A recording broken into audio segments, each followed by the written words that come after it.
রুগীটা আসছে আমাদের এখানে হলো ব্যাক পেন নিয়ে, অর্থাৎ মাজা ব্যথা নিয়ে।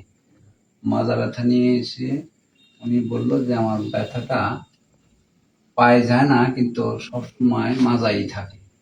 মাজায় থাকার কারণে আমরা দেখলাম, তাকে এক্সরে করে দেখলাম, যে এক্সরে করে দেখার পরে বের হইল যে তার ব্যাগের যে মাংসপেশি এবং হাড়গুলা সোজা হয়ে গেছে। মানে লর্ডোসিস থাকে, সেটা লর্ডোসিস কার্ভটা ডিক্রিজ হয়ে গেছে। ডিক্রিজ হওয়ার জন্য এটা তার ব্যথা কন্টিনিউ থাকে, কিন্তু তার ব্যথাটা পায়ের না যে কন্টিনিউ মাজার যে দুই চোখ আছে, চোখের ওখানে দেখা যায়, ওই জায়গাটা তার ব্যথা অনুভূত হচ্ছে।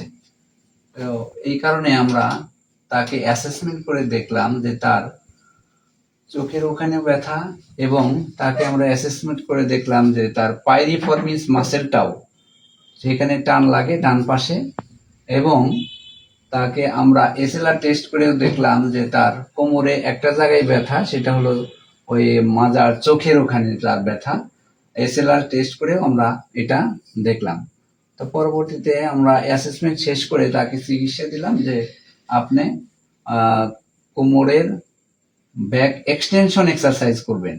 এক্সারসাইজ করছে 2-3 দিন করার পরে তাকে আমরা 7 দিন কোর্স দিছি। 2-3 দিন করার পর সে অনেকটা ভালো ফিল করতেছে, আলহামদুলিল্লাহ। সে রোগীটা অনেকটাই ভালো আছে এখন। তো 7 দিন কন্টিনিউ করলে সে মোটামুটি ভালো হবে, এবং আমাদের এখানে আমরা কিছু এক্সারসাইজ এবং কিছু মেশিনারিজ দিয়ে চিকিৎসা করে